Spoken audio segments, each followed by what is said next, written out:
What's up, everyone? I'm Coach D. So, I'm a track coach. I think I've told you guys that. I'm pretty sure most of you guys know that. I've been a track coach now for over 20 years.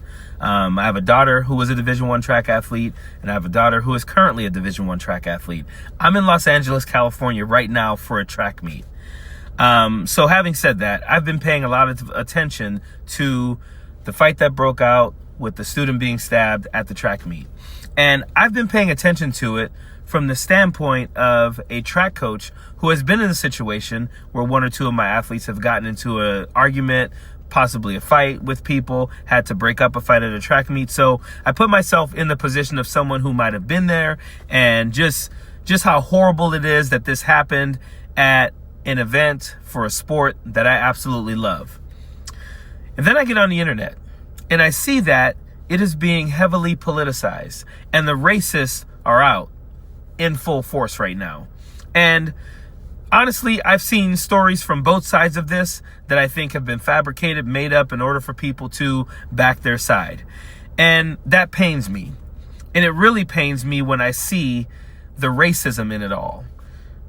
So you have the white racist take of it is that this black kid is fully guilty and black people are violent people and we need to start saying that out loud. Matt Walsh, who is a prominent conservative talking head, tweeted that himself.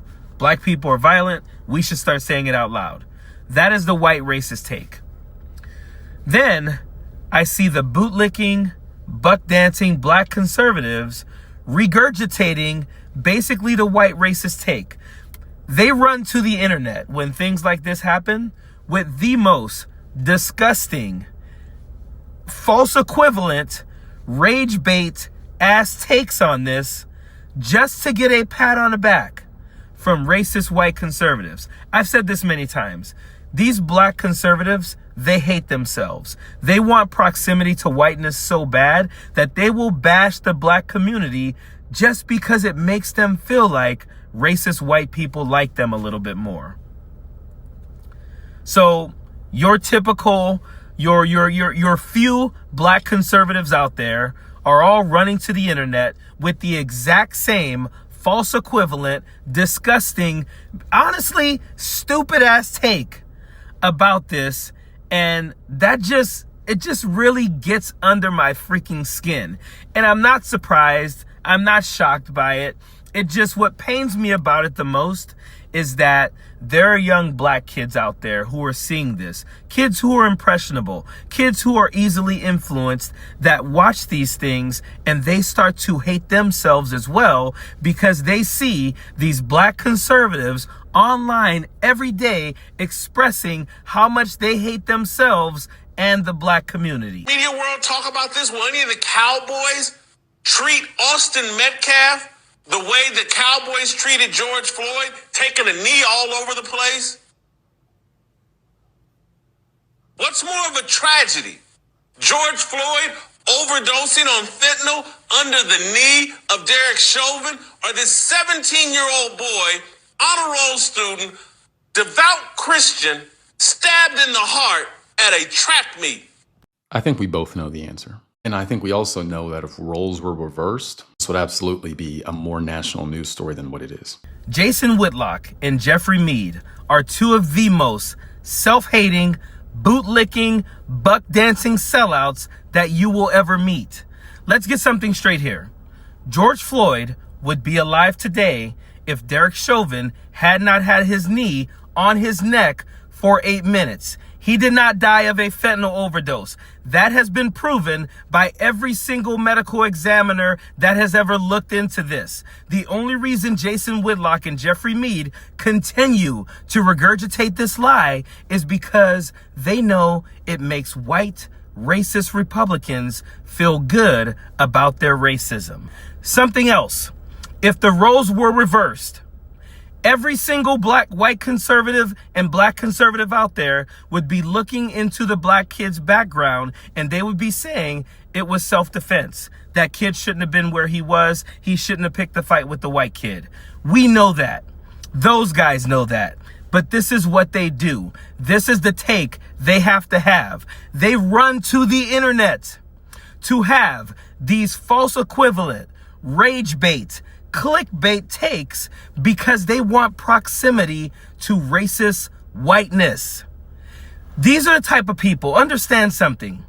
Jason Whitlock and Jeffrey Mead they've admitted that family members don't talk to them anymore. Their former black friends don't talk to them anymore. They're okay with being exiled by the black community because they hate themselves so much.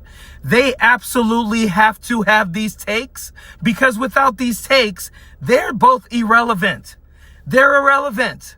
No one would pay attention to them.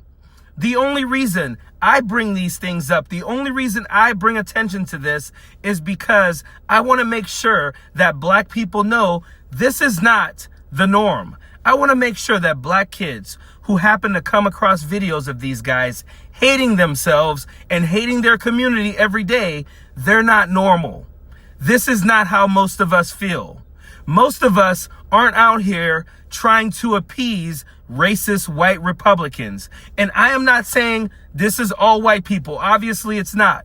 But this is the sect of the racist white Republican Party that they want to impress so badly.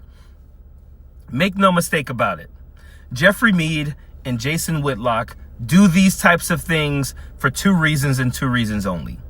They do it because, one, they want proximity to whiteness. These are the buzzwords they have to use. They have to come out and they have to say George Floyd, Derek Chauvin, BLM, black people marching, CRT, DEI. They have to say these things.